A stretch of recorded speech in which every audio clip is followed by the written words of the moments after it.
तो जो बात मैं पिछले सेशन में कर रहा था 2-3-4 मिनट में मैं उसको ब्रीफ करके वापस क्वेश्चंस पे आ जाते। एक राउंड इस पर जितने भी प्रश्न हो मैं उस पर बात कर लेना चाहूँगा, तब हम आगे बढ़ेंगे। बात इस पर हम लोगों ने शुरू किया था कि सुविधा से जब हम सम्मान को, पहचान को जोड़ लेते हैं, उसको स्टेटस सिंबल बना लेते हैं, तो फिर दूसरे से बेहतर सुविधा होने से ही हमको सम्मान मिलेगा। तो मैं आपसे बेहतर सुविधा चाहता हूँ, आप हमसे बेहतर सुविधा चाहते हैं। इस रूप में हम दोनों ही एक दूसरे को विरोधी के रूप में, कंपटीटर के रूप में देखने लगते हैं। जैसे ही ये स्थिति होती है ना, आपका प्रोग्रेस मेरे लिए समस्या बन जाता है, मेरा प्रोग्रेस आपके लिए समस्या बन जाता है। तो किसी के घर में तो आग लगनी ही है, आपके लगे कि मेरे लगे, किसी का घर तो जलना ही है। स्थिति हम वैसी बना लेते हैं, वैसी बना लेते हैं। बहुत बार लोग ये पूछते रहते हैं कि ये कंपटीशन और कंपैरिजन का माइंडसेट नहीं रहेगा तो विकास कैसे होगा, ग्रोथ कैसे होगा, प्रोग्रेस कैसे होगा। ब्रेक में भी कुछ लोग कह रहे थे, अदरवाइज भी कहते रहते हैं। मैं सबसे 1-2 सवाल पूछता रहता हूँ जो आपसे भी पलट के पूछ लूंगा। आप देखिए कि सही अर्थों में हमारा और आपका प्रोग्रेस कब होगा। 3 सिचुएशन हो सकता है। एक ये कि जो मैंने समझ और सीख रखा है वो आपको समझने सीखने में सहयोग कर दूं, और जो आपने समझ और सीख रखा है वो हमको समझने सीखने में सहयोग कर दे। एक सिचुएशन ये हो सकता है कि जो हमको आता है वो आपको समझने सीखने में सहयोग कर दें, जो आपको आता है वो मुझे समझने सीखने में सहयोग कर दे। एक स्थिति ये हो सकती है। दूसरा सिचुएशन ये हो सकता कि जो मुझे आता है वो आपसे छुपाएं, और जो आपको आता है वो हमसे छुपाएं। तो आप हमको ना बताएं, मैं आपको ना बताऊं, मैं आपसे छुपाऊं, आप हमसे छुपाएं। और एक तीसरी स्थिति, एक थर्ड सिचुएशन ये हो सकता कि मैं आपको गलत बता के मिसगाइड कर दूं, गुमराह कर दूं। जो हमको आता है वो आपको गलत बता के, मिसगाइड करके गुमराह कर दूं ताकि आप उसमें उलझे रहें। और जो आपको आता है वो हमको गलत बता करके मिसगाइड कर दें, गुमराह कर दें ताकि मैं उसमें उलझा रहूं। ये तीनों में से कौन से सिचुएशन में हमारा प्रोग्रेस सबसे अच्छा होगा? First one, as simple as that ना। आज कंपटीशन के नाम पे हम कौन सा कर रहे हैं?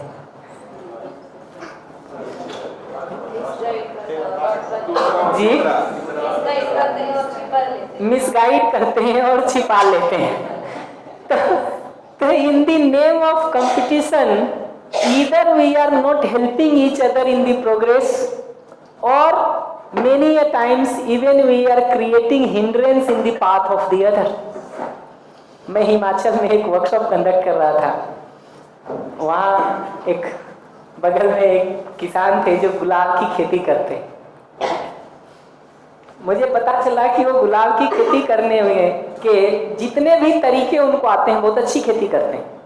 वो इंश्योर कर रखे हैं कि दूसरे किसी को पता ना चल जाए, बल्कि उसमें ग्रोथ प्रमोटर भी जो डालते हैं ना, तो पैकेट्स आप खोल करके फेंकेंगे तो दूसरों को पता चल जाएगा। तो वो पहले से सारा लेवल फाड़ के लाते हैं कि वहां तो सिर्फ डब्बा दिखाई दे, जिसपे किसी भी तरह से उस फेंके हुए को देख करके भी कोई पहचान नहीं पाए कि कैसे खेती करता है। मेरा अगला वर्कशॉप अभी वही है।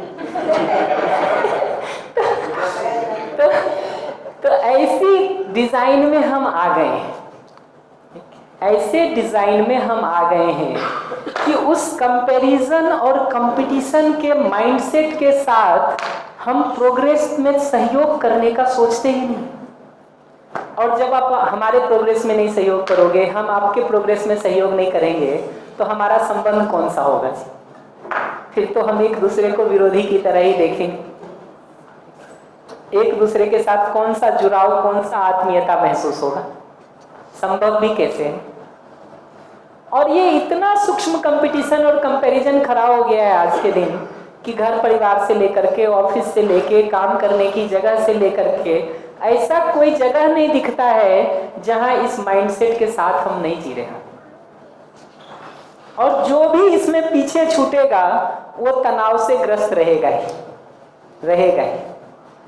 जिसको आगे देखेगा उसको देख करके वो ईर्ष्या और जलन होने ही वाली है। बाय डिजाइन अगर एक बार हमने ये डिजाइन बना लिया ना, तो कंसिक्वेंस में ये सारी चीजें आने ही वाली। तो पूरे को समेट के मैं कहूं तो सुविधा से जैसे ही सम्मान को जोड़ देते हैं, अब वही सुविधा की जरूरत हमारी तय नहीं हो सकती। बैठने के लिए कुर्सी चाहिए, शरीर को आराम देने की दृष्टि से कुर्सी चाहिए, पहचाना जा सकता है, हम सबकी जरूरत पूरी हो सकती है। सम्मान, पहचान और स्टेटस के लिए कुर्सी चाहिए, अब बहुत मुश्किल है तय करना। शरीर के स्वास्थ्य की दृष्टि से कपड़ा चाहिए, हम सब पहचान सकते हैं, पूरा कर सकते हैं। सम्मान से जोड़ देंगे, अब बहुत मुश्किल है कपड़े की जरूरत का तय। और हर बार इस सम्मान से जोड़ करके उस कंपैरेटिव माइंडसेट को हम इतना बढ़ाते जा रहे हैं समय के साथ कि जिंदगी कठिन होती जा रही है। ये कठिनाई ऐसे बढ़ती है, छोटी से छोटी चीजों में भी देखेंगे ना, तो अगर कपड़े के आधार पर हमको सम्मान पाना है और आप 800 का कपड़ा पहन रखे हैं तो मैं 1000 का पहनता हूं। अब मैं 1000 का पहन रहा हूं तो आप बाकी जो 99 लोग हैं 100 में से, वो भी तो कोशिश करेंगे कि आप 1200 का कर लें। कोई ना कोई कर ही लेता है। मैं कहता हूं जब तक आप नहीं कर पाते 1000 का 1200, तब तक आप परेशान रहते हैं। और जिस दिन आप 1200 कर लेते हैं उस दिन से मैं परेशान हो जाता हूं। दो में से किसी को तो होना ही है जी। आपके 1200 कर लेने से भी प्रॉब्लम खत्म नहीं होगी, क्योंकि अब मैं 1400 की सोचूंगा। ये लूप बढ़ता बढ़ता धीरे धीरे इतना अधिक हो जाता है, और ये कंपैरिजन को एक चीज में तो चल नहीं रहा है। शादी भी हम करते हैं ना, तो कपड़े के डिजाइन से लेकर के, खाने से लेके, सजावट से लेके, इसी चीजें हैं जिसमें हम कंपैरिजन करते हैं। और हर चीज में ये कंपैरिजन का कंसीक्वेंस ये होगा कि डेली उस सुविधा की जरूरत बढ़ती चली जाएगी। और एक समय के बाद ये लूप बढ़ते बढ़ते इतना अधिक हो जाता है कि हमको लगता है जिंदगी बहुत महंगी हो गई है, कैसे जिएंगे। फिर 12 घंटा, 14 घंटा, 18 घंटा भी सुविधा में लगाने के बावजूद भी अभाव खत्म होता हुआ नहीं दिखता है, क्योंकि हमने आपने ही एक दूसरे के साथ इस कंपटीशन को करके इतना कॉम्प्लिकेट बना लिया है लाइफ को। तो अगर हमने कार को ही सम्मान का मुद्दा बना दिया है, तो आपने 15 लाख की कार खरीदी तो मैं 20 लाख की खरीदता हूं। नहीं खरीद पाया तो मैं परेशान, खरीद लिया तो आप सब परेशान। फिर मैंने 20 खरीद लिया तो अब आप 25 का सोचते हैं। आप 25 कर लेते हैं तो मैं 30 की सोचता हूं। मैं 30 करता हूं, आप 35 सोचते हैं। धीरे धीरे लाइफ का जो कॉस्ट ऑफ लिविंग है ना हमारा, वो एकदम ऐसा बढ़ता चला जाता है कि एक समय के बाद उसको मेंटेन करना भी कठिन होता जाता है हम सब के लिए। ये कठिनाई इसलिए नहीं हो रही है कि हमारे शरीर के स्वास्थ्य की जगह से सुविधा की जरूरत पूरी नहीं हो सकती। ये कठिनाई इसलिए हो रही है कि समझ के अभाव में हमने सुविधा को सम्मान से, पहचान से जोड़ दिया है। ये मानव को ये दोनों अलग अलग ब्लॉक में पहचानने के बदले, दोनों आवश्यकता को पूरा करने के तरीके को अलग अलग पहचानने के बदले, जब हम सिर्फ ये सुविधा वाले से ही, फिजियोकेमिकल वाले चीज से ही सम्मान की जरूरत को भी पूरा कर लेना चाहते हैं, तो ये सारी कठिनाई शुरू हो जाती है। एक कठिनाई तो यही होती है कि सुविधा की जरूरत ही नहीं पहचान में आती। अब कितनी सुविधा चाहिए हमको, यही गायब हो जाता है। तो सारी इतनी सुविधा होने के बाद भी कि घर में पहनने को कपड़े कितने हैं उसका हिसाब नहीं होने के बावजूद भी कपड़े की जरूरत खत्म नहीं होती, जरूरत समाप्त नहीं होती, क्योंकि उसको हमने सम्मान से, पहचान से जोड़ दिया। तो पहली कठिनाई ये होती है कि सुविधा की जरूरत ही तय नहीं होती। दूसरी कठिनाई ये होती है कि हम जीना तो चाहते हैं संबंध में, सम्मान के भाव के साथ, स्नेह के भाव के साथ। हो ये जाता है इस पूरे डिजाइन में कि सम्मान के बदले ईर्ष्या, द्वेष, जलन होने लगता है। यहाँ पर एक दूसरे के साथ स्नेह के बदले विरोध होने लगता है, और दूसरे के साथ जुड़ाव होने के बदले अपने से कम वाले को देख करके अहंकार या सुपीरियरिटी कॉम्प्लेक्स होता है, अपने से अधिक वाले को देख करके इंफीरियरिटी कॉम्प्लेक्स या हीन भावना होती है। दो में से कोई भी सिचुएशन हो, हम नॉर्मल नहीं रहते, नेचुरल नहीं रहते, हमेशा एक तनाव में रहते, हमेशा एक तनाव में रहते। नेचुरल नॉर्मल स्टेट को ही हम खोते जा रहे हैं और हमेशा ही एक अननेचुरल एबनॉर्मल तनाव के स्टेट में बने रहते हैं। तो मैं हर बार कहता हूं कि 3 बड़ी प्रॉब्लम होती है, इस पूरे को समेट के देखें तो। सुविधा की जगह से अब जरूरत पता नहीं चलती है, तो दिन भर में कितना भी काम करिए अभाव बना ही रहता है। ये नौकरी लग जाए कि वो नौकरी लग जाए, ये व्यापार सफल हो जाए कि वो व्यापार सफल हो, अभाव बने रहने की गारंटी है। पहला कोर प्रॉब्लम सुविधा की जगह पर यह होता है।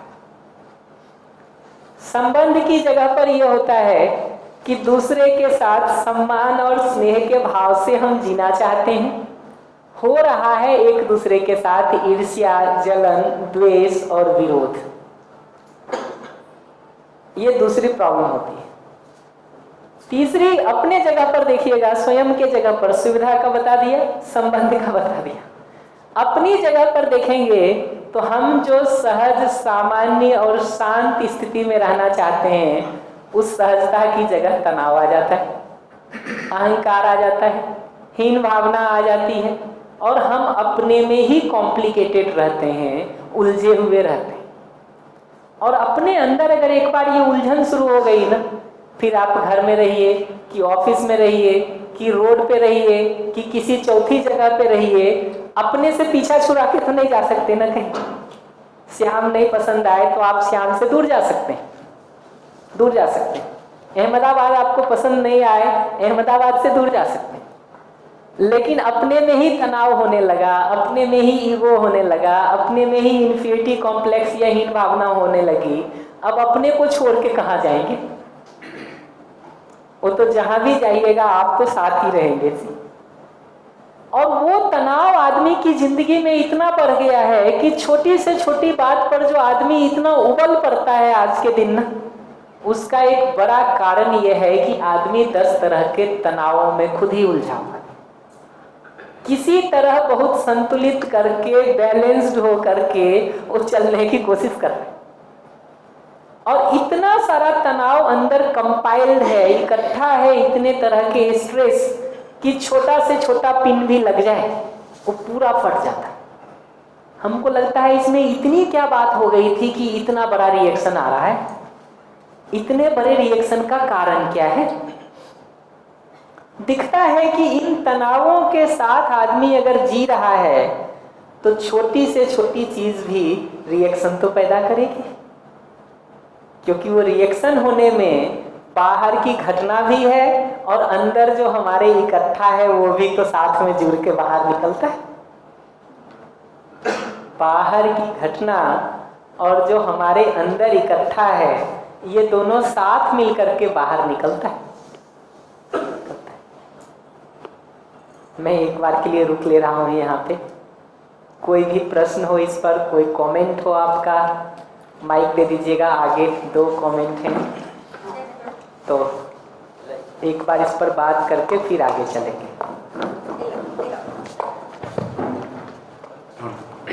नमस्कार। मेरा क्वेश्चन नहीं, but I want little bit more एलोब्रेशन।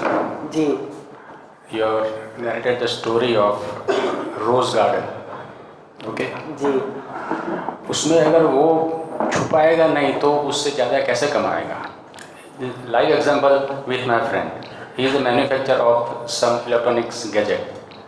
वो जब बाहर देता है मार्केट में तो उसमें जो जो पार्ट लगा है वो काट देता है या कुछ उस पर डाल देता है ताकि nobody can read उसने क्या लगाया है. At present he is the number 1 leader in the market for that product. So in that case I request you to please elaborate. प्रश्न ये पूछ रहे हैं कि दूसरों से अगर इस तरह से छुपाने का काम नहीं करेंगे तो नंबर 1 कैसे होंगे, दूसरों से आगे कैसे बढ़ेंगे. बात सही है, पर मैं हर बार यही पूछना चाहूँगा पलट के कि गोल ही जो हमने सेट कर लिया है दूसरों की तुलना में नंबर 1 होना, बाकी सबको पीछे छोड़ करके सबसे आगे होना, ये आदमी का गोल भी ठीक है कि नहीं. प्रश्न तो यहीं से शुरू कर रहे हैं कि गोल के रूप में हम क्या पहचानेंगे. बाकी सबको अपने से पीछे छोड़ करके आगे होना, इसको गोल पहचाना जाए, या अपनी सुविधा की आवश्यकता को पहचान करके उससे अधिक को पूरा करने को गोल पहचाना जाए.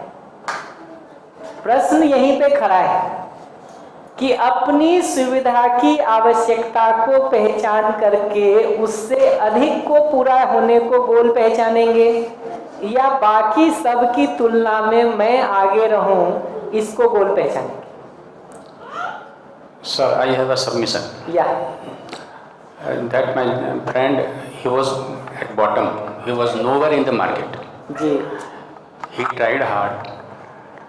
I saw him how he did his work. Ji. After that, he became a number 1. It doesn't mean that he wanted to down that competitor, but from 0 level he became a number 1, and it doesn't mean that he wanted to become a number 1. वो अपने आप आया है ऊपर. बढ़िया. तो मैं ये नहीं कह रहा हूँ, जब हम लोग इस सुविधा की आवश्यकता को पहचान के पूरा करने की बात कहते हैं ना, तो हम ये नहीं कह रहे हैं कि हम दिनों दिन आगे बढ़ने का काम नहीं करेंगे. जरूर करें, जरूर करें, लेकिन उसके साथ ये 3 प्रश्न पूछना जरूरी है. एक ये कि सुविधा वाले सर्कल को बड़ा करने की जगह से ही हम अपना 24/7 लगाएंगे, या जो व्यवहार का जगह है, विचार का जगह है, भाव का डायमेंशन है, समझ का डायमेंशन है, उन डायमेंशंस में, उन सर्कल्स में भी कुछ काम करने का काम करें. क्योंकि समय तो हम सबके पास वही 24/7 है ना पूरे वीक में. तो अपने समय और प्रयास को सिर्फ सुविधा वाले सर्कल को ही बड़ा करने में लगाने का काम हम करेंगे, या जो जीने के बाकी डायमेंशंस हैं उस पे भी लगाने का काम करें. हमारा भी इतना सिंपल सबमिशन है उसमें कि रुक के इसको देखा जाए कि अगर सिर्फ सुविधा वाले डायमेंशन को ही बड़ा करने का कोशिश करेंगे तो सुविधा वाले डायमेंशन में तो बड़ा होते जा सकते हैं, बाकी सारे डायमेंशन की जो कमी होगी, जो दुख होगा, जो पीड़ा होगी, वो आप ही को झेलना पड़ेगा, दूसरा कोई नहीं झेलेगा. चाहे वो संबंध का हो, ठीक, चाहे भाव के ठीक नहीं होने का हो, चाहे विचार के ठीक नहीं होने का हो, चाहे समझ के ठीक नहीं होने का हो, ये सारी दुख और पीड़ा हम ही को झेलनी पड़ती है. इतना ही फर्क पड़ता है कि पहले जमीन पे बैठ के ये सारे दुख को झेल रहे थे, अब बढ़िया सोफा पे बैठ के उसको झेल रहे हैं. इतना ही फर्क पड़ता है कि पहले गांव के कोने के किसी कच्चे मकान में रह के उन दुखों को झेल रहे थे, अब शहर में 4 BHK 5 BHK के फ्लैट में उसको झेल सकते हैं, अपना विला लेके उसको झेल सकते हैं. तो पहली चीज तो मैं इतना ही कह रहा हूं कि प्रोग्रेस जरूर करें, नहीं करें मैं एकदम नहीं कह रहा हूं, जरूर करें, लेकिन बाकी डायमेंशंस पर काम करेंगे कि नहीं. एक बात तो मैं ये कह रहा हूं, ये क्लियर है. दूसरी बात मैं ये कह रहा हूं कि सुविधा को आगे बढ़े दिनों दिन बहुत अच्छी बात है. दूसरों से कंपैरिजन में अगर उसको देखने का काम करेंगे, दूसरों की तुलना में अगर उसको देखने का काम करेंगे, तो ये सारी कॉम्प्लिकेसी से पीछा कभी नहीं छूटेगा आपका. नंबर 1 नहीं हुए हैं तब तक तो परेशान रहेंगे ही, नंबर 1 हो जाने के बाद भी, ठीक, जो दूसरे पास आते हुए भी दिखाई देते हैं ना, कठिनाई शुरू हो जाती है। मैं हर बार कहता हूँ, जो लोग क्लास में फर्स्ट नहीं आए ना, उनको तो लगता है कि फर्स्ट आने के बाद जिंदगी सफल हो जाती है। जो क्लास में फर्स्ट आ गए हैं ना, उनको भी दिखता है कि फर्स्ट आने के बाद भी जिंदगी इतनी आसान तो नहीं हो जाती, इतनी आसान तो नहीं हो जाती। जो नहीं आते बेचारे, उनको तो भ्रम बना ही रहता है। जो आ भी जाते हैं, अगर इस कंपैरिजन का माइंडसेट है तो फिर यही दिखता है कि अपने अंदर ये सुविधा वाली भी पीड़ा, संबंध वाली भी पीड़ा, और अपने में ये ईर्ष्या, जलन, द्वेष, अहंकार, ईगो, तनाव होने की पीड़ा से हम बाहर निकल ही नहीं सकते। तो प्रोग्रेस ना करें, मैं ये बिल्कुल नहीं कह रहा हूं। मुद्दा ये है कि ये सारे प्रोग्रेस को करते हुए हम बाकी संबंध पर, समझ पर, भाव पर, विचार पर काम करेंगे कि नहीं। मुद्दा यह है कि तुलना के माइंडसेट से अगर हम प्रोग्रेस करने का सोच रहे हैं ना, तो हमेशा तकलीफ रहेगी। और अपने पर ध्यान देके सोचते हैं ना, तो एब्सोल्यूट टर्म में पहचाना जा सकता है इसको। मुझे भूख लगती है, मैं खाना खाता हूँ, आप खाएंगे तब भी, ना खाएंगे तब भी। मुझे प्यास लगती है, मैं पानी पीता हूँ, आप पिए तब भी, आप ना पिए तब भी। एक आदमी पी रहा हो तब भी, 100 आदमी पी रहा हो तब भी, 1000 पी रहा हो तब भी, कोई नहीं पी रहा हो तब भी। मैं चाय नहीं पीता तो आप पिए तब भी, ना पिए तब भी, मैं नहीं पीता।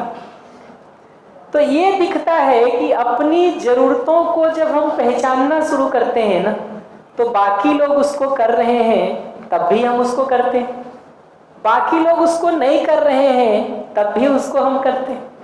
एक आदमी भी ठीक कर रहा हो तो भी, अनेक कर रहा हो तो भी, हर कोई कर रहा हो तो भी, कोई नहीं कर रहा हो तो भी, हम तो जो हमारी जरूरतें होती हैं उसको पहचान करके उसको पूरा करने का काम करते ही। ये दूसरी बात कह रहा हूं। तीसरी बात ये कह रहा हूं कि अगर संबंध में हम दूसरे को सहयोग करने वाला माइंडसेट अगर नहीं रखते,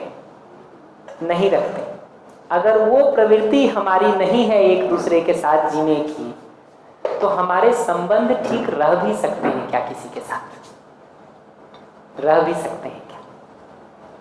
परिवार में भी अगर एक दूसरे का ध्यान रखने के बदले मैं सिर्फ अपना ध्यान रखने का काम करूं, आपकी तरफ मुड़ के ना देखूं, आप सिर्फ अपना ध्यान रखने का काम करें, मेरी तरफ मुड़ के देखने का भी काम नहीं करें, हम दोनों को साथ जीते हुए कोई भी आराम महसूस होगा क्या?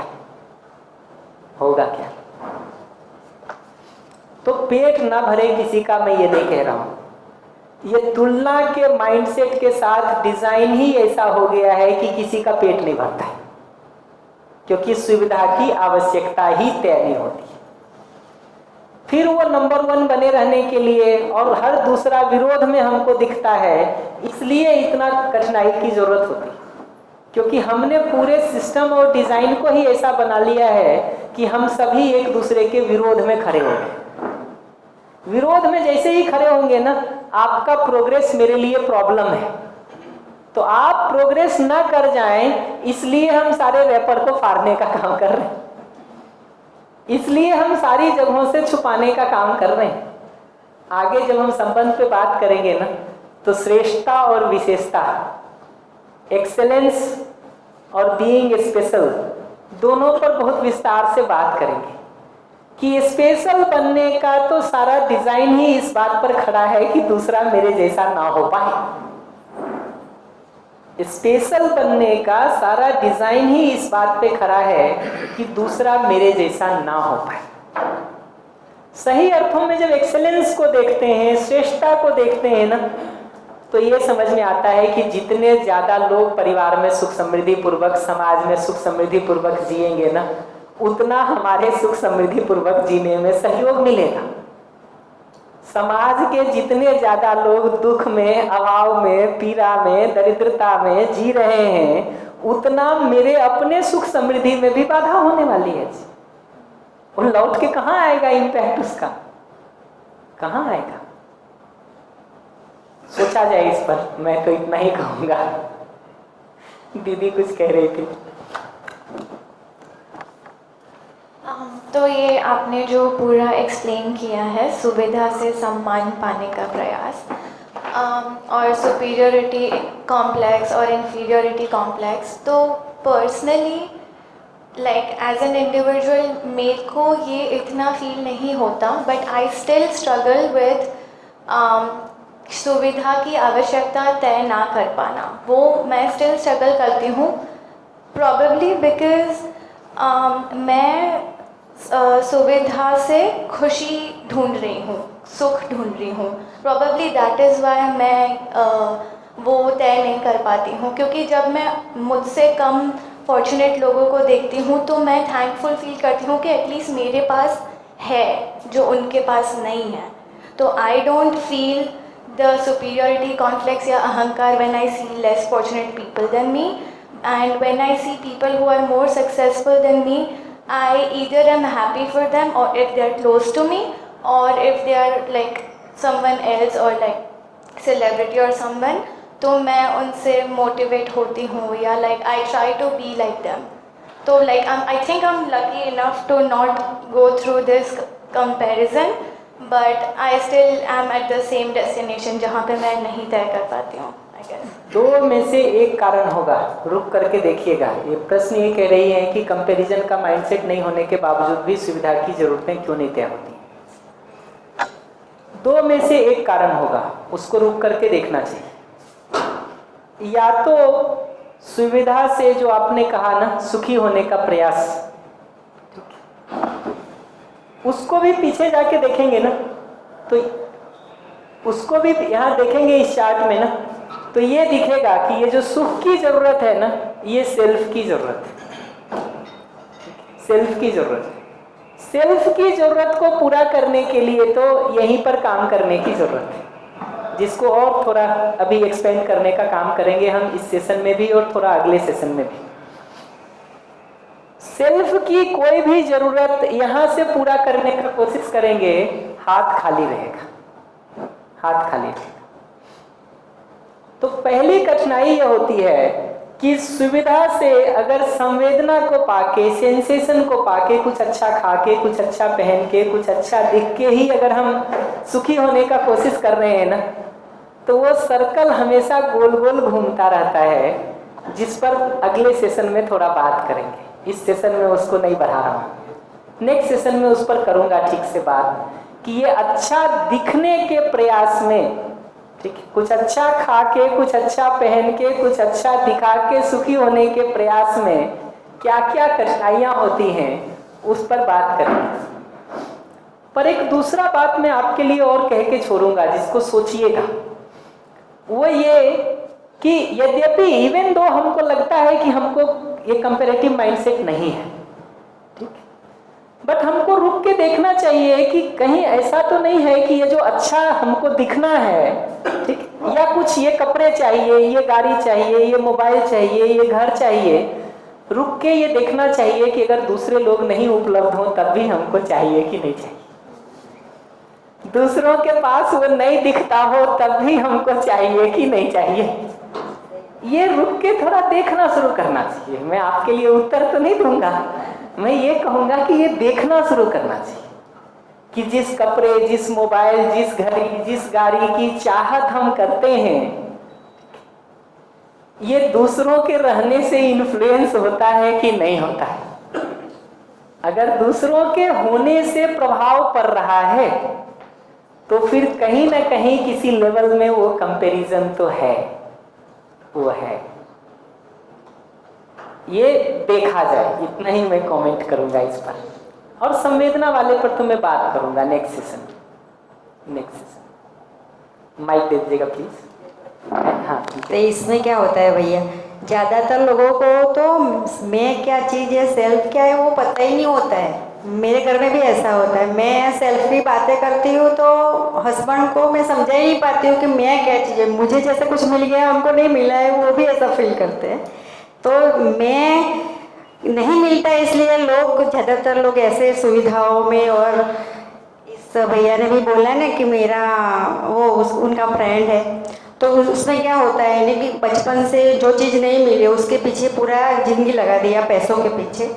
तो एक स्टेज पे क्या होता है कि मैंने बहुत कमाने के लिए ये किया वो किया, तो एक स्टेज के बाद पैसा ही सब कुछ है वो ऐसा माइंडसेट हो जाता है। तो फिर कुछ चीज़ नहीं दिखती है इसके आगे पीछे, बस पैसे को इतना महत्व दे दिया है। एक स्टेज के बाद ये होता है दीदी कि पैसा कमा लेने के बाद जब बेटा बेटी उसका दुरुपयोग करते हुए दिखाई देते हैं ना, तो खून जलता है अपना और कुछ कह भी नहीं पाते। वही भैया, अगर उस पर समय नहीं दिए हैं तो कोई पता ही नहीं चलता है, पैसा ही सब कुछ है। जैसे उनको फ्रेंड को भी ऐसा हो गया होगा, मैं ऐसा मानती हूँ कि भी पैसा ही है, वो फिर रिलेशन भी नहीं देखते, सेल्फ क्या चीज़ है, वो विश्वास क्या चीज़ है, वो दिखाई नहीं देता है। वो दिखाई देता है सिर्फ पैसा, मैंने इतनी मेहनत की है तो मेरा पैसा ही सब कुछ है, मतलब ऐसा भी होता है कभी कभी। किसी व्यक्ति विशेष का मुद्दा नहीं है ये, इसको ध्यान से देखेंगे ना तो मैं फिर से कहूँगा ये हवा में घुल गया है। आज के वातावरण में इतना गहरा घुल गया है ये कि हमारे यहाँ कहते हैं काजल की कोठरी में कैसा भी व्यक्ति जाए थोड़ा न थोड़ा धब्बा लग के ही निकलता है। तो स्थिति अभी हमारी ऐसी हो गई है कि आज के इस माहौल में बचपन से परवरिश उसी तरह का है जी। मैं पुणे में एक वर्कशॉप कंडक्ट कर रहा था, छोटे बच्चे होंगे 5, 6, 7, 8, 9 के। मैंने पूछा उनसे कि ये बताओ कि एग्जाम के बाद जब रिजल्ट आते हैं और घर जाते हो तो पेरेंट्स क्या पूछते? तो कहा मार्क्स पूछते हैं। ठीक, कहा अपना मार्क्स बता देते हो, उसके बाद क्या पूछते हैं? फ्रेंड के कितने आए, सबको पता है ये। ठीक है, तो फ्रेंड के कितने आए, ठीक, अगर फ्रेंड के मार्क्स हमसे कम आए तब तो ठीक है, ठीक है, चल जाएगा। अगर अधिक आ गए तो एक लंबा लेक्चर भी पढ़ने वाला है, ठीक, कि नालायक क्या करते हो, समय खराब कर रहे हो। मैं उनसे पूछा कि ये बताओ कि जब ऐसा बोल करके तुमको फ्रेंड का नंबर अधिक आ गया, उसको लेकर के डांट पड़ती है, तो तुम्हारे मन में उस फ्रेंड के प्रति स्नेह का भाव आता है कि गुस्सा और विरोध आता है? तो ये दिखता है कि अगर उस तुलना के बेसिस पर ही डांट पड़ने का काम हो रहा है तो कहीं ना कहीं एक दूसरे के साथ वो संबंध में दूरी बनती चली जाती है, दूरी बनती चली जाती है। हमको लगता है कि डांट का कारण वही है। और मजे की बात है कि आप फर्क इतना ही पड़ेगा कि जब तक आप नंबर 1 नहीं आए हैं तब तक आपको घर में डांट पड़ रही है। जिस दिन आप नंबर 1 आ जाएंगे उस दिन उसके घर में डांट पड़नी शुरू होगी। और 40 बच्चे हैं क्लास में तो 39 के घर में तो डांट पड़ने ही वाली है। तो अगर एवरेज निकालेंगे तो मास को डांट पड़ने ही वाली है। डिजाइन ही हमने बचपन से ऐसा बना लिया कि मास स्केल पर तो 95% को डांट पड़ने ही वाली है, ठीक, 2-4% ही उसमें से बचने वाले हैं। और ऐसा नहीं है कि इसमें कुछ भी मेहनत कर ले कोई ये प्रॉब्लम हल हो जाएगी, क्योंकि कितना भी मेहनत इसमें करते चले जाइए, ठीक, वो लेवल अपग्रेड होता चला जाता है, ठीक है, कंपटीशन दिनों दिन कठिन होता चला जाता है, वो फर्दर कॉम्प्लिकेट होता चला जाता है। और एफर्ट जो पहले 8 घंटे में होता था अब 16 लगाना पड़ता है। 16 में नहीं हो रहा है, अब 18 लगाना पड़ेगा। हमारे समय में 10th के बाद लोग IIT JEE की तैयारी शुरू करते थे तो मानते थे जल्दी शुरू कर दी, ठीक है। 11th से अगर शुरू कर देते थे ना टाइमली, अगर बोर्ड एग्जाम 10th के बाद लग गए तो मानते थे एकदम वेल टाइम में है, कोई सोचने की बात नहीं है, थोड़ा एडवांस ही है। जून तक भी शुरू कर लेते थे, मार्च में बोर्ड देने के बाद तो मानते थे एकदम ठीक। वो धीरे धीरे 9 से आ गया, बड़े बड़े कोचिंग ने 9, 10 शुरू कर दिया, धीरे धीरे वो क्लास 6 पे आ गया, ठीक। तो 6 से तो चल रहा, अगर ऐसी स्थिति रहेगी ना तो थोड़े दिन में क्लास 1 में आएगा। अभी क्लास 6 में 2 किताब पढ़ाते हैं कई जगहों पर, इन कॉम्पिटिटिव जगहों पर बच्चों को, एक नॉर्मल क्लास 6 के लिए, एक कॉम्पिटिटिव क्लास 6, IIT JEE वालों का अलग, मेडिकल वालों का अलग, 2 किताब पढ़ाते हैं। ये अभी क्लास 1 में आएगा। अगर यही डिजाइन चलता रहा ना तो 1 में आएगा। फिर हमको लगता है कि बच्चे की जिंदगी छीनी जा रही है, छीन तो हम ही रहे हैं जी। तो इतना गहरे से ये अंदर तक घुल गया है कि हर दूसरे आदमी का प्रोग्रेस हमको अपने लिए बाधा दिखता है, बाधा दिखता है। फिर अपना बढ़ सकते हैं तो अपना बढ़ते हैं, अपना नहीं बढ़ सकते हैं तो कम से कम दूसरे का ही मिटा दें। और हर दूसरा बढ़ता हुआ व्यक्ति हमको अपने लिए प्रॉब्लम लगने लगा है।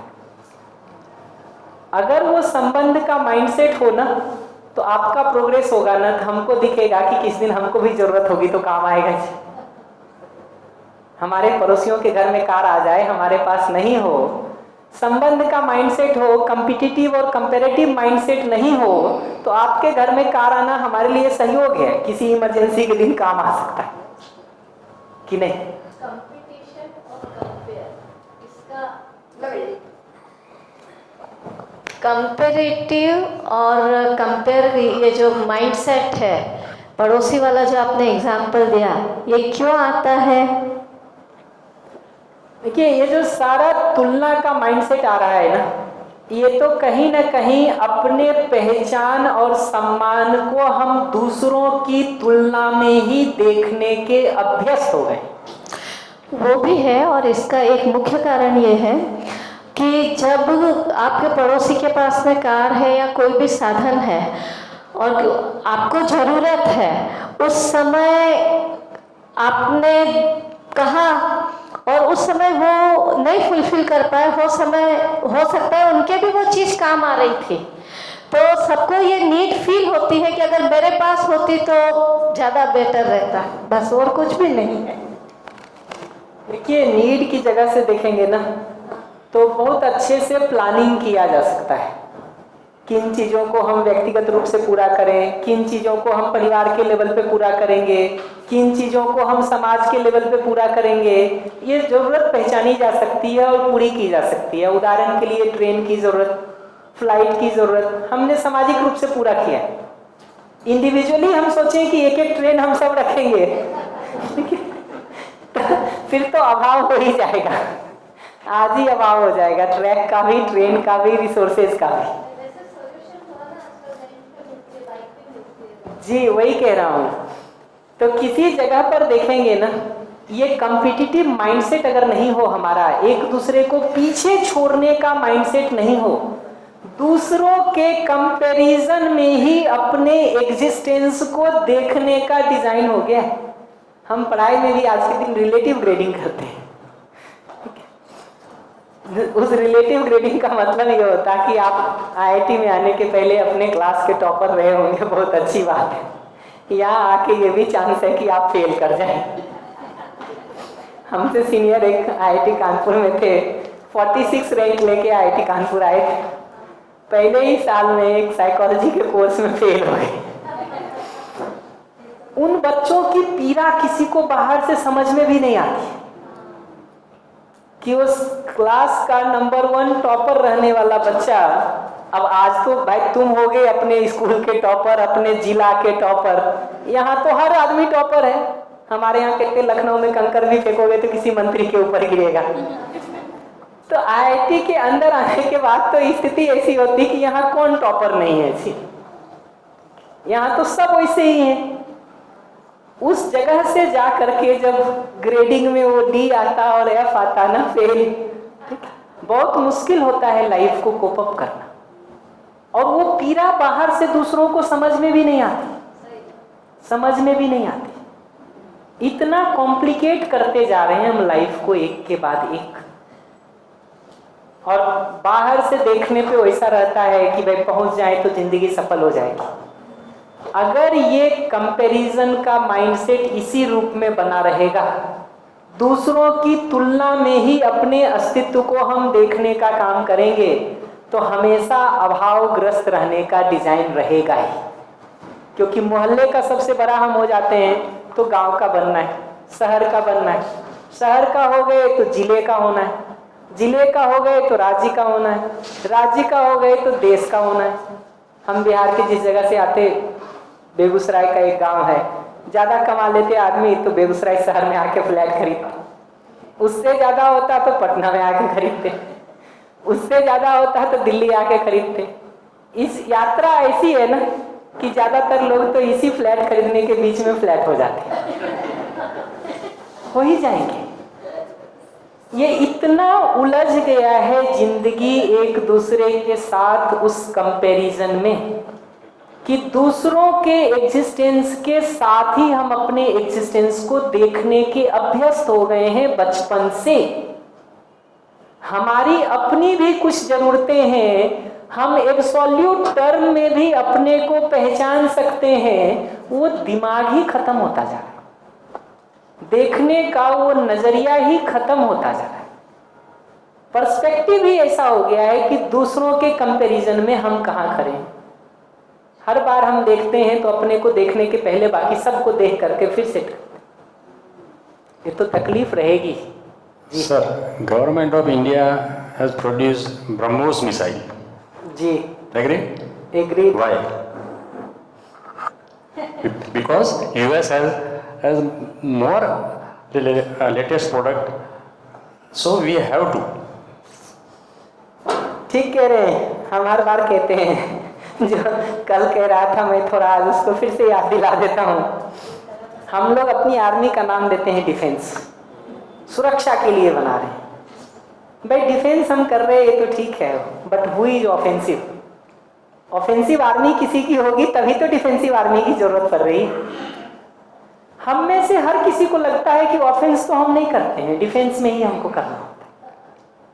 हमको रुक के देखने की जरूरत है। ध्यान का एक हिस्सा जब अपनी तरफ मुड़ता है ना, तब ये दिखना शुरू होता है कि ऑफेंस कर रहे हैं हम, तभी तो डिफेंस की जरूरत है। दूसरे को लूट लेने की आपने कहा यूएस को बेहतर है या कुछ है, वो दूसरे का बेहतर होने से वो कल को हमारे ऊपर आक्रमण करके हमको लूट लेंगे, तबाह कर देंगे, परेशान कर देंगे।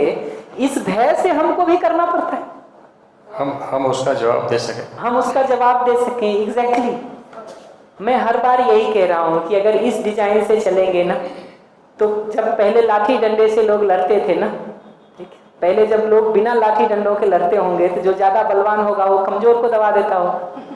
कमजोर ने लाठी निकाल ली होगी कि हम लाठी से बलवान को पीट देंगे। ठीक, धीरे धीरे जब वो लाठी सबके हाथ में सुलभ हो गई, तब बलवान लाठी से मारेगा, अब क्या करें, तो बंदूक मार देंगे। तुम पास आओगे तब ना लाठी मारोगे, हम दूर से गोली मार देंगे तुमको। कमजोर है तो क्या हुआ, है ना? तो हमने गोली बना ली। वो बनाते बनाते ये तो मिसाइल तक पहुंच गए जी। हमको रुक के ये देखने की जरूरत है कि इसी डिजाइन को बढ़ाते रहने से सुरक्षा होगी, या किसी लेवल पर भारत, अमेरिका, चाइना, पाकिस्तान के लोगों का ये माइंडसेट में बदलाव हो, मानसिकता में बदलाव हो, उससे सुरक्षा होगी। ये धरती को 30 बार बर्बाद करने का हथियार बना लेने के बाद भी सुरक्षा तो नहीं हो रही है। 11,000 से ज्यादा बताते हैं परमाणु बम है आज के दिन, जिसमें 90% बताते हैं कि यूएस और रसिया के पास है, जो रिपोर्टेड डाटा है। अनरिपोर्टेड क्या होगा ये तो कोई नहीं बता सकता। उतना हथियार बना लेने के बाद भी यूएस की भी सुरक्षा नहीं हुई, बाकियों की तो छोड़ दीजिए। ठीक, लड़ रहे अभी ईरान के साथ, ठीक, मामला बराबर का पड़ता है। ठीक, 20 साल तक वियतनाम में लड़ लिए। ठीक, वियतनाम तो छोटा देश है, आर्मी भी कितनी होगी भगवान जाने, रैंकिंग के नंबर में भी नहीं आता कहीं। क्या निष्कर्ष निकला? 10 साल 20 साल तालिबान में भी झगड़ा किए होंगे, अफगानिस्तान में। ठीक, क्या निष्कर्ष निकला? 20 साल के बाद उसी तालिबानी सरकार को सत्ता सौंप के चले गए। उन्हीं की सरकार 20 साल में साइकिल घूम करके वापस पूरी अमेरिकन फौज चली गई, वो सारा हथियार आर्मी रखा रह गया। हमको ये पकड़ने की जरूरत है कि इसी डिजाइन को कॉन्स्टेंटली बढ़ाते रहने में हम समाधान को ढूंढेंगे, या आदमी आदमी के बीच विरोध जो मूल मुद्दा है उसको समाप्त करने के ऊपर काम करेंगे। ये पकड़ना जरूरी है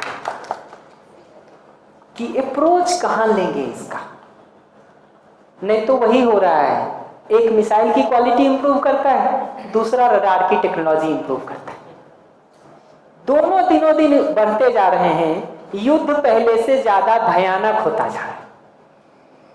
रडार की क्वालिटी बढ़ रही है एक तरफ, दूसरी तरफ मिसाइल की क्वालिटी बढ़ रही है। तो अब हम ऐसे मिसाइल बनाते हैं जो वो रडार पकड़ ना पाए, और वो रडार एक लेवल इंप्रूव करते हैं कि इस नए वाले मिसाइल को भी पकड़ ले। और दिनों दिन युद्ध के जो अगर विभीषिका को देखेंगे, कॉम्प्लिकेसी को देखेंगे, उसके डिजास्टरस इफेक्ट को देखेंगे, दिनों दिन बढ़ते हुए दिखाई देते। दुनिया एक वैसे बारूद के ढेर पे खड़ी दिखाई देती कि किसी का दिमाग एक बार घूम जाए ना तो पर्याप्त है खत्म होने की, कुछ और नहीं चाहिए, कुछ और नहीं चाहिए। और जब वार होता है तब तो होता ही है, कोल्ड वार चलता रहता जी, लगातार लगातार सालों साल वो कोल्ड वार चलता रहता। लड़ाई तो एक दिन दो दिन कभी मैदान में आके होती, लेकिन वो जो कोल्ड वार है, वो जो शीत युद्ध है, वो तो लगातार चलता रहता। तो उस माइंडसेट जो विरोध का हमारा बन गया है एक दूसरे के साथ, उसको बदले बिना तो इसका कोई बहुत समाधान नहीं दिखता। Sir, what you are telling that is true for person to person. In general perspective, what do you want to see our country as a developed country or underdeveloped country? ये भी अच्छा बात है। डेवलप्ड होने का मतलब क्या है? जो पूरे संसार का गला घोंट सकता हो वो डेवलप्ड है, या जो खुद तृप्ति पूर्वक जीने के साथ दूसरों को तृप्ति पूर्वक जीने में सहयोग कर सकता हो वो डेवलप्ड है? ये सवाल तो पूछना पड़ेगा ना कि पूरे संसार के रिसोर्सेज को कब्जा करके बाकी सब का गला घोट देने का ताकत जो रखता हो उसको हम विकसित कहेंगे, या जो खुद तृप्ति पूर्वक जीता हो और दूसरों के तृप्ति पूर्वक जीने में सहयोगी होता हो उसको हम विकसित कहेंगे? This question we need to ask from our own self. I differ, sir. I differ. Yeah, please continue. I talk about developed countries and not US only. There are so many developed countries above our country. So we have to become a developed country. Not like that कि we are the father of the planet. Like not like that. चलिए तो अब हथियार का मुद्दा हटा देते हैं कि अब फादर नहीं बनना है प्लेनेट का, तो हथियार की जरूरत तो है नहीं। अब डेवलपमेंट के ऊपर हमारा दो ही प्रश्न होगा। पहला ये कि ये डेवलपमेंट सिर्फ सुविधा के डायमेंशन में ही हम करेंगे, या व्यवहार में भी, विचार में भी, भाव में भी, समझ में भी डेवलप होने के लिए काम करेंगे। सुविधा वाले सर्कल को ही और बड़ा और बड़ा और बड़ा करने का काम करेंगे, या व्यवहार का, विचार का, भाव का, समझ का इन डायमेंशंस में भी धीरे धीरे आगे बढ़ने का काम करेंगे। पहला बात मेरा ये होगा कि ये डेवलपमेंट कहाँ ढूंढेंगे? सिर्फ हमारा एसी बढ़िया हो, कैमरा बढ़िया हो, मोबाइल बढ़िया हो, गाड़ियाँ बढ़िया हो, इसी को लेकर के डेवलपमेंट ढूंढेंगे, और वो भी प्रकृति को खराब करके हो रहा आज के दिन। तो यहीं पर सिर्फ डेवलपमेंट को ढूंढेंगे, और स्थिति इस डेवलपमेंट की तो ऐसी होती जा रही है कि सांस लेने लायक हवा नहीं बचती। गाड़ी पार्क करने की समस्या शहरों की सबसे बड़ी समस्या होती जा रही है। और बहुत बार आप बड़े बड़े शहरों में देखेंगे ना, 5 सीटर 6 सीटर गाड़ी चल रही होती है, एक आदमी उसमें बैठा हुआ दिखाई देता है। रुक के तो ये भी देखना चाहिए कि ये रिसोर्सेज का सदुपयोग है कि दुरुपयोग है। रुक के तो ये भी देखने की जरूरत है कि धरती के नेचुरल रिसोर्सेज इतने हैं भी क्या कि हर आदमी की इस तरह से जरूरतों को पूरा किया जाए। तो डेवलपमेंट की परिभाषा हम कहाँ से ले रहे हैं, डिफाइन क्या कर रहे हैं, ये तो देखना ही होगा कि सिर्फ सुविधा वाले सर्कल को ही बड़ा करने का काम करेंगे, या इन बाकी डायमेंशंस में भी बेहतर होने का काम करेंगे। एक तो मैं ये कहूँगा। दूसरा ये कहूँगा कि मेरा अपना डेवलपमेंट मेरे परिवार के लिए सहयोगी हो कि समस्या हो, मेरे परिवार का डेवलपमेंट दूसरे परिवारों के लिए सहयोगी हो कि समस्या हो, मेरे राज्य का, मेरे राष्ट्र का डेवलपमेंट बाकी के लिए सहयोगी हो कि समस्या हो, ये तो देखना ही होगा। अगर किसी कंट्री का डेवलपमेंट दूसरे के लिए समस्या बन रहा है, वैसा डिजाइन हमने डेवलपमेंट का बना लिया है, झगड़ा हमेशा रहेगा। एक परिवार का विकास अगर दूसरे परिवार के विरोध में आके खड़ा हो गया है, समस्या हमेशा बनी रहेगी। एक राज्य का डेवलपमेंट अगर दूसरे राज्य के डेवलपमेंट के विरोध में खड़ा हो गया है, समस्या हमेशा बनी रहेगी। कहाँ जाएगा? तो निश्चित रूप से विकसित होएं, लेकिन किस चीज में विकास करेंगे ये तो देख लें। क्या आर्म्स का लाइसेंस हर आदमी को देने को विकास मानेंगे?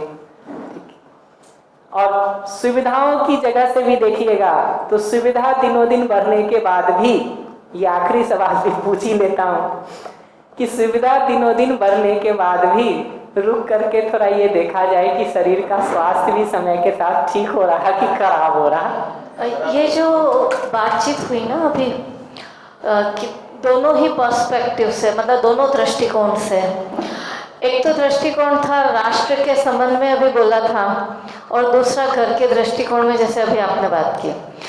अब जो राष्ट्र के दृष्टिकोण से बोला था तब आप जब हमें समझा रहे थे या बता रहे थे उसको विस्तार से, तो उसमें आपने कहा था कि दो चीज़ें ली कि विकास जो है वो किस दृष्टिकोण से हो रहा है। एक दूसरे का सहयोग करने के दृष्टिकोण से हो रहा है, तो जो जितना ज़्यादा सहयोग करने में सक्षम है देश, वो विकसित की दृष्टि में लेंगे, या जो हथियारों की या इससे है। तो इस चीज़ का जब अपन विस्तार करते हैं तो एक ही बात समझ में आती है कि कभी भी विकास जो है एक दृष्टिकोण से नहीं देखा जाता, एक डायमेंशन से नहीं देखा जाता, अस्त्र शस्त्र से। विकास जो है वो कई डायमेंशंस से देखा जाता है, आर्थिक दृष्टिकोण से, सामाजिक दृष्टिकोण से, पारिवारिक दृष्टिकोण से, जो जीडीपी होती है देश की वो, तो ये जो ऑल ओवर वर्ल्ड में जो है, और दूसरा ये है आपकी वो बात बिल्कुल से, इन सब डायमेंशंस को देखने के साथ में जो राष्ट्र सबके अपना स्वयं का तो विकास करके नंबर 1 बन रहा है, लेकिन साथ में अन्य देश के विकास में भी वो अपने आप को सहयोगी बना रहा है, तो उसे हम विकसित मानेंगे। और जो शस्त्रों के बल पर, शस्त्र के बल पर अगर कोई जीतना चाहता है तो वो तो संभव भी नहीं है। और एक लाइन कही गई है कि इस संसार में पूर्ण किसी को नहीं बनाया ईश्वर ने, तो कोई एक राष्ट्र डोमिनेंट हो भी नहीं पाएगा। और देखिए ये तो समय का चक्र है, आप आज होते हैं तो कल दूसरा बैठा हुआ थोड़ी है जी। अवसर तो वो भी ढूंढता ही है, अवसर तो वो भी ढूंढता ही है, और आज नहीं तो कल अवसर सबको मिल जाता है। आज नहीं तो कल अवसर सबको मिल जाता है, किसको नहीं मिलता है? सोचा जाए, आराम से सोचना तो चाहिए इस पर, और रुक करके ये देखने की जरूरत है कि जीने के किन किन जगहों पर ये सम्मान और पहचान की जगह से हमारे जीने का डिज़ाइन सुविधा से ही सम्मान को, पहचान को पाने वाला हो गया है। उसके कारण ये कठिनाइयाँ होती हैं कि नहीं होती हैं। और अगर ये समझ में आता है कि ये दोनों अलग अलग प्रकार की ज़रूरतें हैं, तो फिर हम दोनों ज़रूरतों को पूरा करने के लिए अलग अलग प्रयास करते हैं। सॉल्यूशन देखिएगा कि क्या होता है। तो अब शरीर की सुविधा की ज़रूरतों को पहचान करके उसको तो हम यहाँ भौतिक रासायनिक वस्तुओं से पूरा करते हैं, और इसमें हम दिनों दिन प्रोग्रेस करें ना जी, ठीक है। वहाँ अच्छी सुविधाएं बना पाएँ ताकि शरीर का स्वास्थ्य और बेहतर हो सके, कम से कम श्रम करके, कम से कम प्रकृति के संसाधनों का उपयोग करके वो ज़रूरतें पूरी हो सकें। मेरे साथ साथ और लोगों की भी, परिवार की, समाज की, राष्ट्र की, दुनिया की पूरी हो सकें। जितना प्रोग्रेस करना हो जरूर करें, जरूर करें। ये जो सुख की जरूरत है, विश्वास, सम्मान, स्नेह, प्रेम जैसे भावों की जरूरत है, इसको सही समझ और सही भाव से पूरा करने का काम कर सकें, अपने जीने का कुछ समय और प्रयास हम उसके लिए भी तो लगा सकें। अगर हमको दिखता है कि ये दो अलग अलग प्रकार की ज़रूरतें हैं और दोनों को पूरा करने का ढंग अलग अलग है, तो अब हम इन दोनों के लिए ही अपना समय और प्रयास लगाते हैं, ना कि सिर्फ किसी एक के लिए। तो सॉल्यूशन की जगह से देखेंगे तो अपने जीने का, रोज के जीने का कुछ समय और प्रयास ये सुविधा के लिए भी लगाने की ज़रूरत है, और कुछ समय और प्रयास अपने में सही समझ और सही भाव के लिए भी लगाने की ज़रूरत है, क्योंकि जिस काम के लिए हम समय और प्रयास ही नहीं लगाएंगे वहाँ सॉल्यूशन भी कैसे निकलेगा, सॉल्यूशन भी कैसे निकलेगा। तो अपने जीने का कुछ समय और प्रयास सुविधा के लिए लग सके, कुछ समय और प्रयास सही समझ और सही भाव के लिए भी तो लग सके, और ये सही समझ और सही भाव मेरे में भी हो जाए, हमारे परिवार के दूसरे संबंधियों में भी हो जाए, समाज के और लोगों में भी हो जाए, राष्ट्र और धरती के और लोगों में भी हो जाए, उसके लिए भी तो कुछ समय और प्रयास हम लगा सकें। और खास करके ये जितनी समस्याएं देखेंगे, युद्ध की समस्या है, हिंसा की समस्या है, आतंकवाद की समस्या है, इन सारी समस्याओं के मूल में तो ये जो सही समझ और सही भाव का नहीं होना है ना, वो समस्या के मूल में कारण दिखता है। भ्रष्टाचार करने वाले व्यक्ति को भी आप देखेंगे ना, तो आपको दिखेगा कि कमाई का एक बड़ा हिस्सा जिनको वो अपना संबंधी मानता है उनके ऊपर खर्च करता है।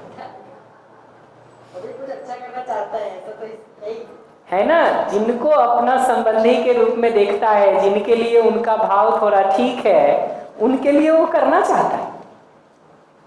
ये भाव हमारा ठीक होना शुरू हो जाए, वो संबंध दिखना शुरू हो जाए, तो जीने का डिजाइन ठीक हो सकता है। जो अगला हमको संबंधी के रूप में दिखता है ना, उसका भ्रष्टाचार करने का कोई नहीं सोचता है।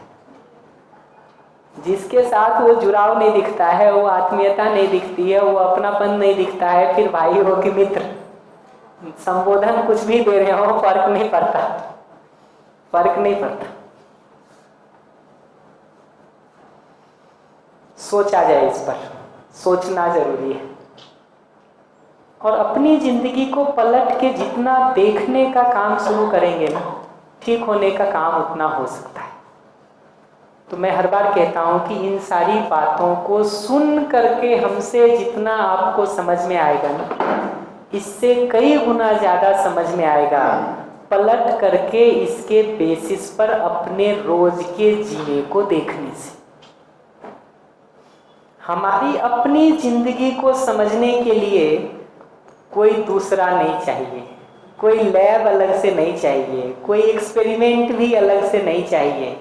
हमारा रोज का जीना ही वो लेबोरेटरी है, और हर समय ही वो प्रयोग चल रहा है। आंख खोल करके थोड़ा सजग होने की जरूरत है, थोड़ा ध्यान दे करके। आंख खोल का मतलब है थोड़ा ध्यान दे करके उसके प्रति अवेयर होने की जरूरत है, सजग होने की जरूरत है। जितना ज्यादा उस सजगता को हम बढ़ाते हैं, उतना ज्यादा चीजें हमको साफ साफ दिखनी शुरू होती है। तो क्लासरूम के अंदर इस चर्चा का पर्पस मैं ये मानता हूं कि कहाँ ध्यान देना है और कैसे ध्यान देना है, उस पर आपका ध्यान चला जाए। तो अपने रोज के जीने में इसको ऑब्जर्व करना शुरू करेंगे ना, तो ज्यादा सटीक ढंग से ये समझ में भी आएगा, और जिंदगी में कुछ ट्रांसफॉर्मेशन शुरू होंगे, बदलाव शुरू होगा। ये ऑब्जर्वेशन अपना रियल लाइफ में होना जरूरी है। रियल लाइफ में रियल टाइम ये ऑब्जर्वेशन हमारा होता रहे, ये जरूरी है अपने में ट्रांसफॉर्म होने के लिए, बदलाव होने के लिए, चीज़ों को ठीक ठीक समझने के लिए, अपनी जिंदगी को समझने के लिए, मानव को समझने के लिए मानव पर ही ध्यान देने की जरूरत है। और अच्छी बात है कि हम स्वयं मानव हैं ही, तो जितनी सटीकता से हम अपनी जिंदगी को ऑब्जर्व करना शुरू करेंगे, उतना इन बातों की गहराई और महत्व समझ में आएगा, समझ में आएगा। विचार करिएगा। इस टॉपिक को यहाँ रोक करके 15 मिनट में मैं जो टाइम है मेरे पास, उसमें एक दो मुद्दों पर और ध्यान दिला देता हूँ। ये सेल्फ और बॉडी, मैं और शरीर के बीच के अंतर को थोड़ा और बात कर देता हूँ, जो 15 मिनट का टाइम है उसमें। एक इम्पॉर्टेंट बात यह भी दिखती है कि शरीर से जो भी काम हम करते हैं, चलने का, दौड़ने का, बैठने का, उठने का, खेती करने का, लैपटॉप पे काम करने का, कोई भी काम करिए, घर बनाने का, कुर्सी बनाने का, गद्दे बनाने का, ये सब में शरीर एक समय के बाद थक जाता है और शरीर को आराम की जरूरत महसूस होती है। तो शरीर से होने वाली कोई भी क्रिया है, चलना, दौड़ना, उठना, बैठना, ये सब में शरीर एक समय के बाद थक जाता है, उसको आराम की जरूरत होती है, रेस्ट चाहिए। रेस्ट के बाद फिर से फ्रेश होकर के आगे काम कर सकते हैं। तो ये एक्टिविटी भी टेम्पररी है, सामयिक है, कुछ समय के लिए हम कर पाते हैं। जबकि स्वयं को अगर देखने जाएं, अपने जीवन को देखने जाएं, तो हमारे अंदर कोई ना कोई सोच, कोई ना कोई विचार, कोई ना कोई इच्छा, कुछ ना कुछ हमेशा चलता रहता है कि कभी कभी चलता है? हमेशा चलता है। एक विचार से उब भी जाते हैं, दूसरा करना शुरू कर देते हैं, दूसरे से उब जाते हैं, तीसरा करना शुरू कर देते हैं। एक इच्छा पूरी करने में लगे हुए हैं, बीच में कोई दूसरा उठ जाता है, उस तरफ चलना शुरू कर देते हैं। वो पूरा नहीं होता, कोई तीसरा उठ जाता है, कोई चौथा उठ जाता है। तो दिखता है कि कोई ना कोई इच्छा, कोई ना कोई विचार हमारे अंदर हमेशा चलता रहता है।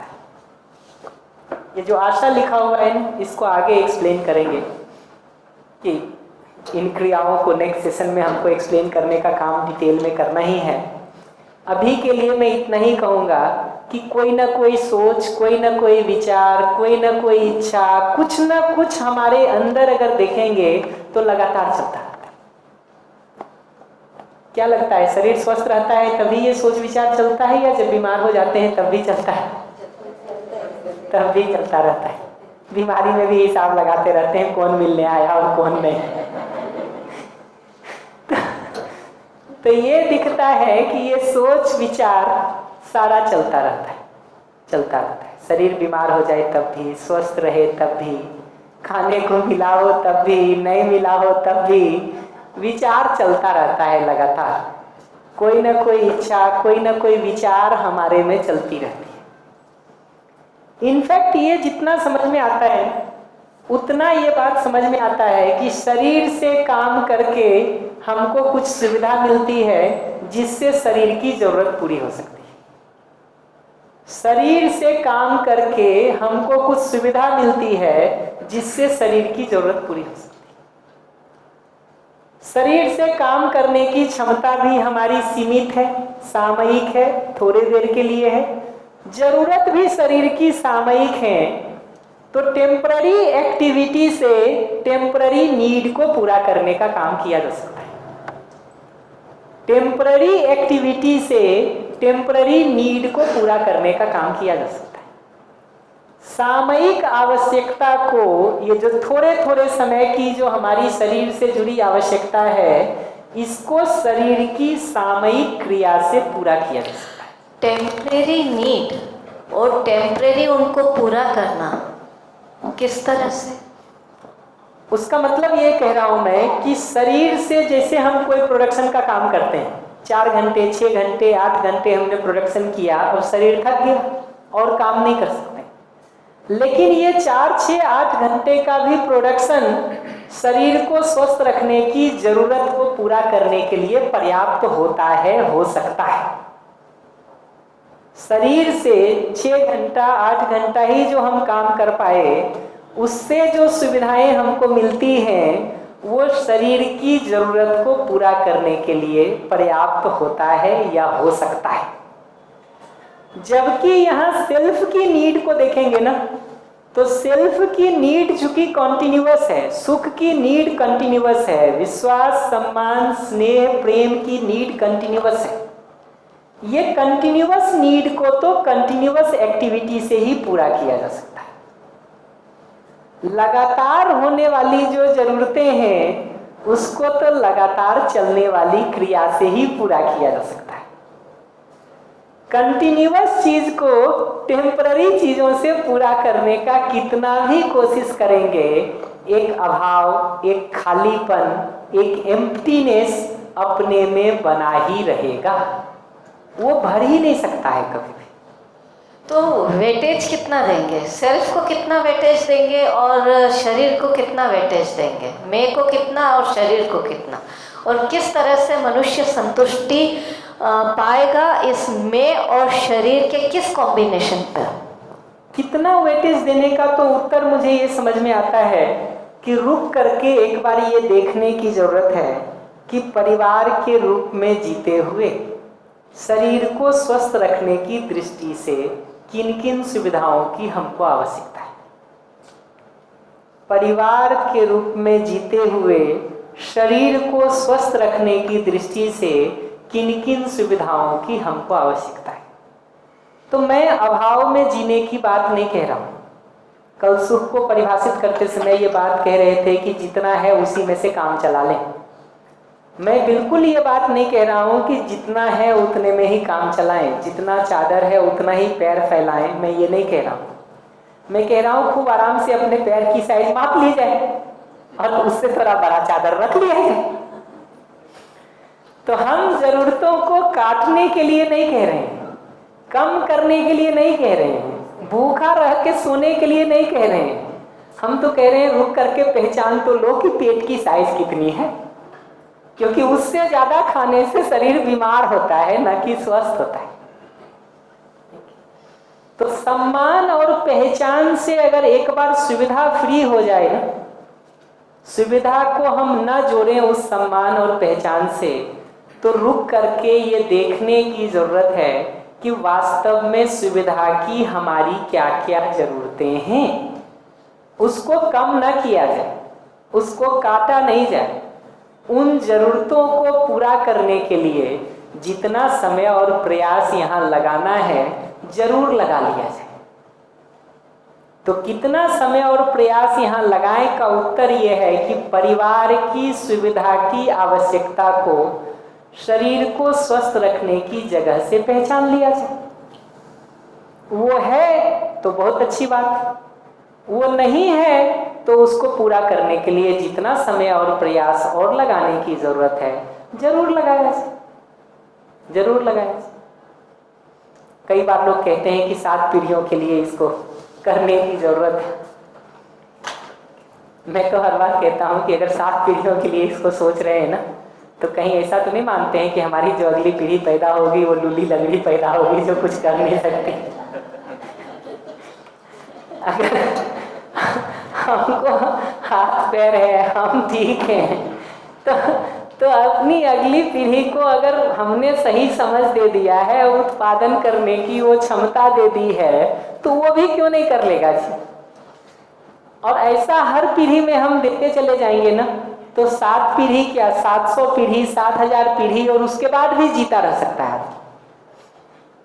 अपनी हर अगली पीढ़ी को अगर हमने वो समझ दे दिया और प्रोडक्शन करने का वो स्किल और कॉम्पिटेंस दे दिया, तो हर पीढ़ी जीती रह सकती है। इकट्ठा हम कितना करके भी चले जाएं, वो 2 पीढ़ी, 4 पीढ़ी, 5 पीढ़ी, 7 पीढ़ी, 10 पीढ़ी में खत्म हो ही जाता है। वस्तु हमेशा प्रकृति ने भी अपना समाधान कर रखा है कि वो है ना, वस्तुएं आप भले ही कितनी भी इकट्ठी करो, लेकिन वो समय के साथ नष्ट होनी ही होनी है ना। चाहे खाद्य पदार्थ हो चाहे धातुएं हो। जब आपने ये कहा तो उस पर भी मैं 1-2 कमेंट कर ही देता हूँ। ये बात सही है कि नेचर में आदमी ने एक पैसा ऐसी चीज बना दिया है ना जो नष्ट नहीं होता, क्योंकि वो है भी नहीं वास्तव में।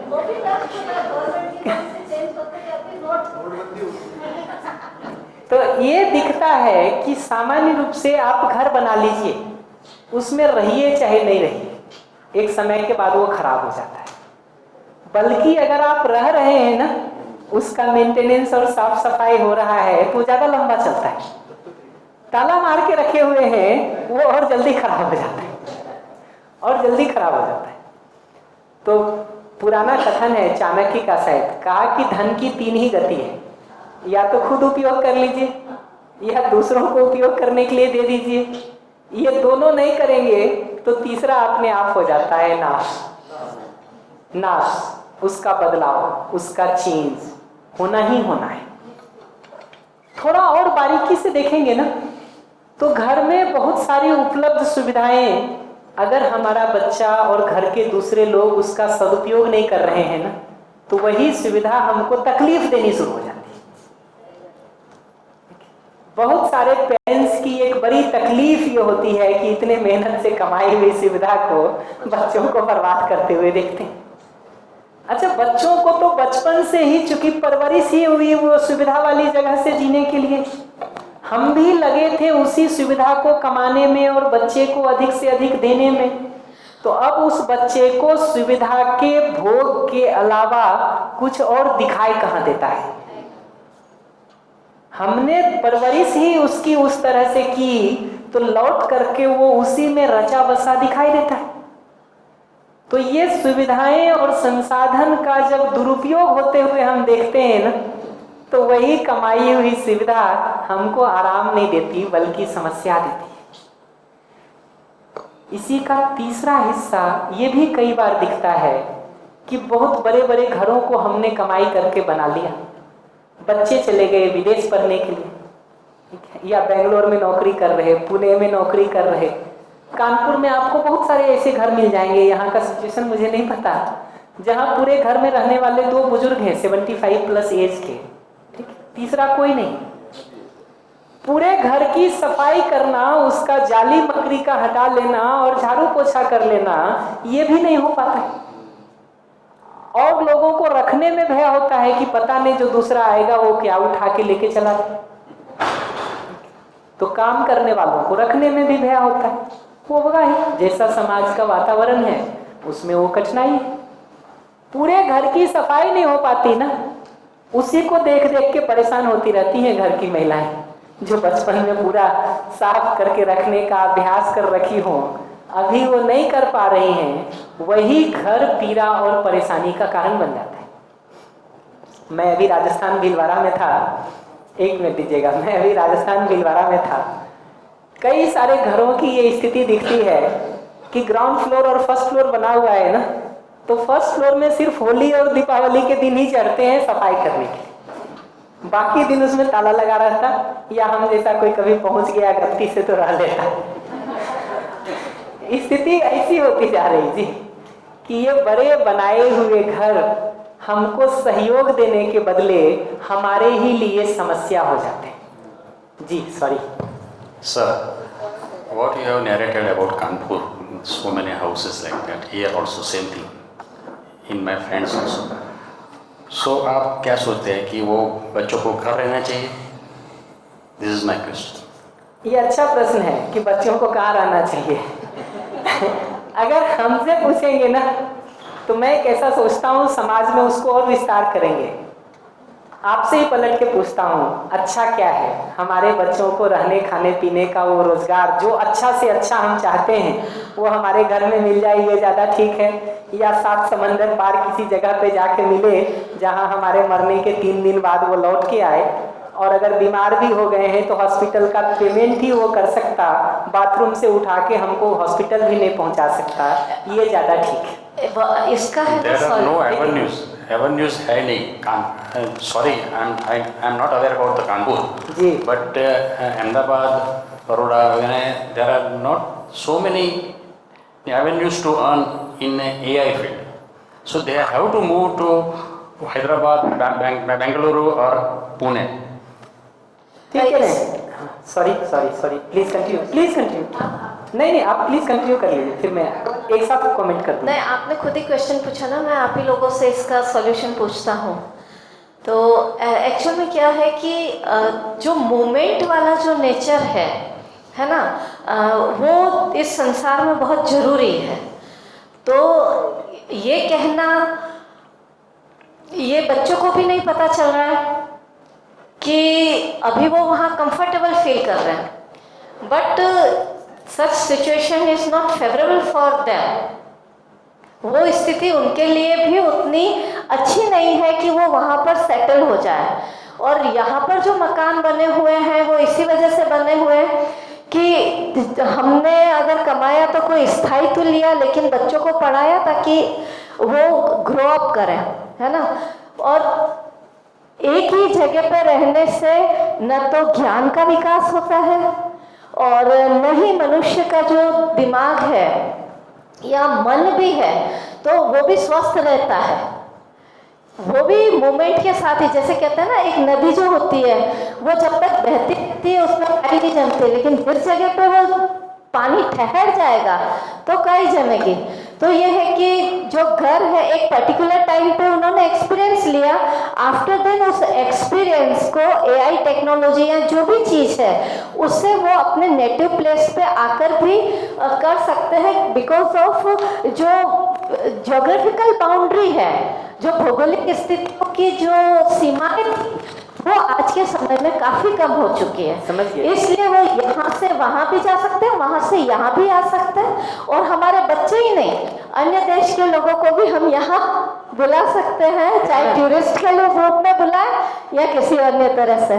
तो हमारा जो विचार है वो खुले होने चाहिए, तो उन मकानों का भी उपयोग होगा, आय के साधन भी बढ़ेंगे, बच्चे भी आएंगे और जाएंगे, और जो वैश्विक मैत्री की जहाँ हम बात करते हैं।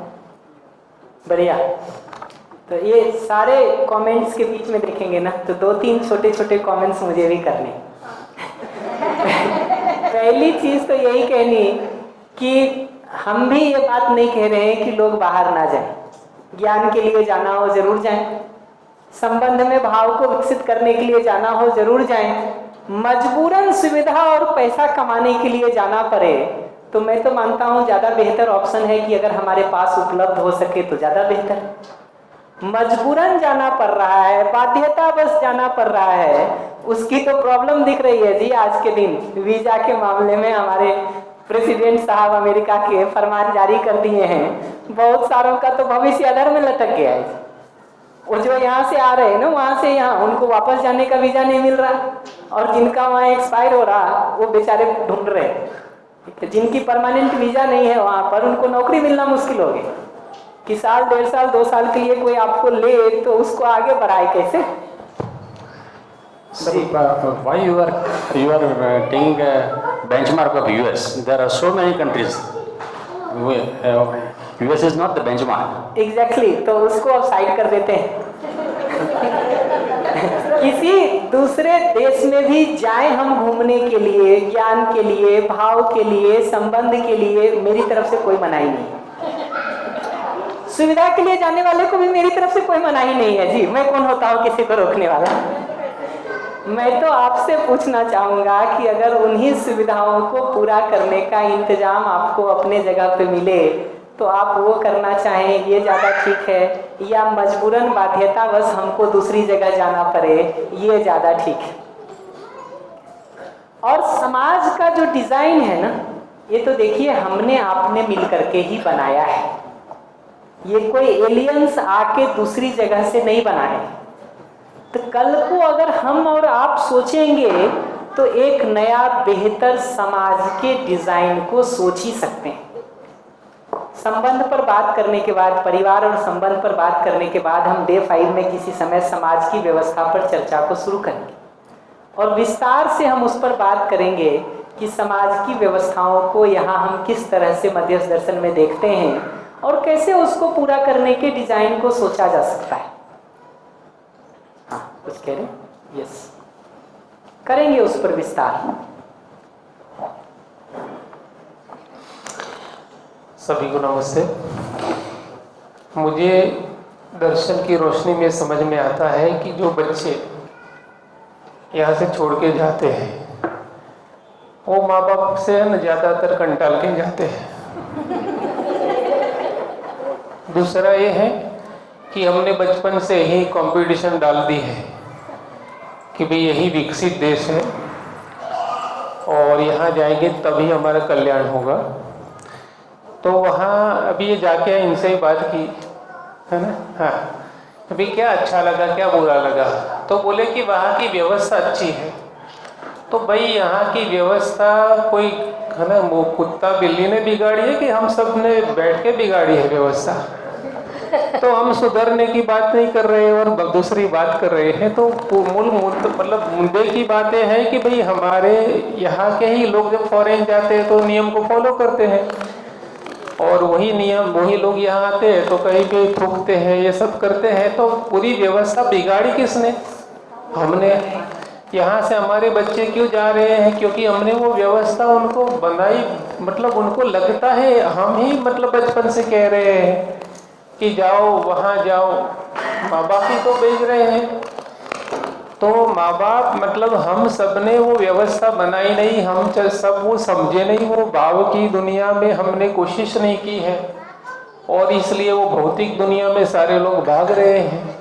और हम गर्व से बोलते मेरा बेटा यहाँ पढ़ रहा है, मेरी बेटी ये पढ़ रही है, जबकि अंदर से परेशान होते हैं। हाँ, जैसे जैसे उम्र बढ़ती है, मकान खाली दिखते हैं, साफ मकान करना पड़ रहा है, सब करना पड़ता है, तो दुखी होते हैं। तो ये डबल स्टैंडर्ड तो हमने बनाए हैं, है ना। तो एक ही रास्ता है, समझ क्या है? तो अस्तित्व नियम पूर्ण है। हम नियम बनाने जा रहे हैं मानव होके, वो हमारे नियम चलने वाले नहीं हैं। एक ही रास्ता है, मध्यस्थ दर्शन जीवन विद्या। ए नागराज जी, जय हो, मंगल हो। बढ़िया, कुछ अनाउंसमेंट्स हैं तो उसको कर लेते हैं। इसको यहाँ पर हम रोकते, जो नेक्स्ट सेशन है उसके संदर्भ में भी कुछ पोषक भैया डिटेल्स दे देंगे। और मुझे इसको क्लोज करते समय इतना ही कहना है कि ये सुविधा से सम्मान और पहचान वाले भाग को पलट के देखा जाए। वो जिंदगी को कितना आराम दे रहा है, कितना पीड़ा पैदा कर रहा है, इसको देखा जाए। क्योंकि जब हमको ये पीड़ा दिखनी शुरू होती है ना जिन चीजों में, वहां से हटने का मन बनता है। तो जिसको हीरा समझ के हम गले में लटका के चल रहे हैं, जिस दिन दिखाई पड़ता है कि कांच का टुकड़ा है, उस दिन कोई दूसरा नहीं चाहिए ये बताने के लिए कि इसको डस्टबिन में डाला, हम खुद ही डाल आते हैं उसको। और अगर ये दिखे कि सांप बिच्छू हैं जो रोज सुबह शाम काट रहे हैं, ठीक है, तब तो इतना दूर करना चाहते हैं कि गलती से भी पास ना आ जाए। तो जो डिजाइन अभी हमने बना लिया है सुविधा से सुखी होने वाला, सम्मान और पहचान को पाने वाला, वो डिजाइन से क्या मिल रहा है और क्या खो रहे हैं, इसका हिसाब अपनी जिंदगी में लगाना शुरू करें। एक तो हमारा ये रिक्वेस्ट है। दूसरा ये है कि ये जो शरीर की आवश्यकताएं जो कभी कभी हमको जरूरी होती हैं, शरीर से थोड़ा काम करके उसको पूरा किया जा सकता है। ये जो मैं की आवश्यकता है, विश्वास, सम्मान, स्नेह जैसे भाव की कंटिन्यूअस, ये तो हमारे अंदर की कंटिन्यूअस एक्टिविटी से ही पूरा होने का काम हो सकता है। कंटिन्यूअस एक्टिविटी से ही कंटिन्यूअस नीड हो सकती है। क्योंकि हमारे सेल्फ की एक्टिविटी कंटिन्यूअस है, इसीलिए यहाँ पर विश्वास का भाव लगातार हो सकता है, सम्मान का भाव लगातार हो सकता है, स्नेह का भाव लगातार हो सकता है, प्रेम का भाव लगातार हो सकता है। क्योंकि यहाँ की जो एक्टिविटी चल रही है सेल्फ में, वो कंटिन्यूअस है। नेक्स्ट सेशन में ये जो लास्ट पॉइंट लिखा है रिस्पॉन्स के बारे में, सेल्फ और बॉडी का, उसको एक्सप्लेन करेंगे थोड़ा हम, और सेल्फ की एक्टिविटी को और डिटेल में बात करना शुरू करेंगे। क्योंकि हमको ये समझ में आ गया है कि बॉडी से हम जो कुछ भी कर रहे हैं, डिसीजन तो सेल्फ के अंदर ही हो रहा है। तो कैसे निर्णय वहाँ पर होता है और वो कैसे ठीक हो सकता है, इस रूप में इच्छा, विचार और आशा की क्रिया को हम फैला के देखने का काम करेंगे। तब तक इसको देखते रहा जाए।